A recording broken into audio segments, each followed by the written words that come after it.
Well, thank you very much for taking the time out to, your very busy schedule to talk with us. I am so happy to see you, to see this touch from Alaska. Thank you, John.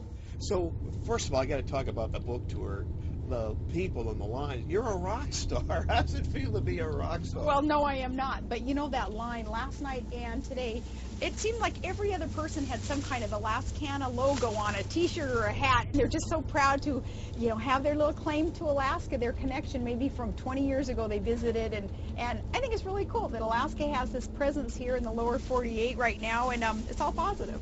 Small country when you get right down to it. Absolutely. That's what it shows us. Now, how does it physically on you to sign your name 2,000 times, 3,000 times in 3 hours? And over the weekend I did 5,000 book plates. And you know what? I'm thinking, okay, we got to talk to sports analogy with this and comparison. It's going to be like running a marathon. There may be a point here where you think you're going to hit the wall physically, because it could be, I guess, very, very tiring, exhausting. I'm at the end of this long tour, but you know that great reward is at the end of the line. For me, great reward is meetings with some absolutely amazing, awesome people all over the country. So it's worth it. It's like running a marathon. Is that what you're doing this for, to kind of meet the people and get back out there? Absolutely. And it's fun. It's awesome. It's invigorating. I love this freedom to get to do this. What was it like to write a book about yourself? That seems like it would be a surreal experience.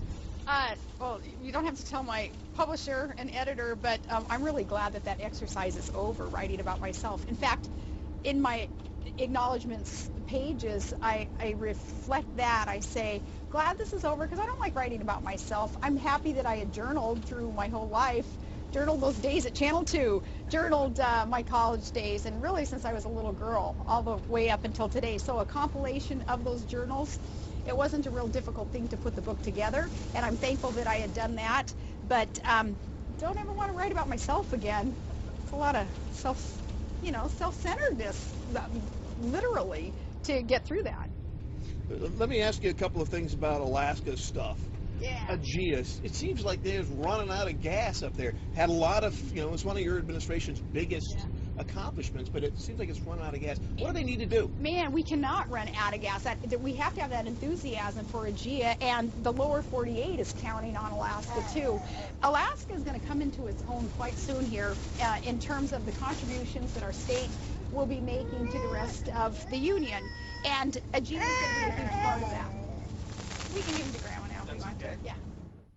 Okay, getting back to Aegea, what would you do as if you were still governor, if you were there? We need to remind the lawmakers of their enthusiasm and that overwhelming support to get this gas line off the dime, the project. Other administrations, they've been talking about it for decades in Alaska. We know that there is the need, and Alaska has the ability now to get the thing built. We have a great partner in TransCanada Alaska. Exxon, largest company in the world, wanting to partner with the best pipeline building company in the world. There is nothing wrong with the proposal. We can sit around and keep talking about it, but Alaskans are expecting that their lawmakers remember what they voted for, remember all the hard work that lawmakers put into crafting the bill with the administration, and then adopting it. Let's move forward.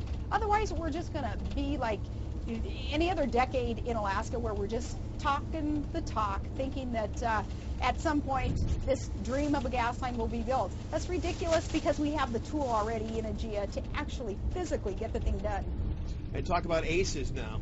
I'm reading your book, and and I'm watching these people. They see you as a conservative standout. Yeah. ACEs, Alaska's clear and equitable share. That was actually raised the taxes on the oil people. How do you, as a conservative, how does a conservative say it's okay to raise taxes? You know what? It wasn't like this was a trinket or a widget being crafted by some industry, and then government comes in and taxes it. The resources in Alaska underground are owned by the people of Alaska. We're unlike any other state, and our Constitution has set this up for it. So we have to get a fair and a very clear value for the resources that we own. That is what we are reliant upon in Alaska for all of state revenue, essentially 85%. So valuing our resource there with oil and gas is a very appropriate thing to do.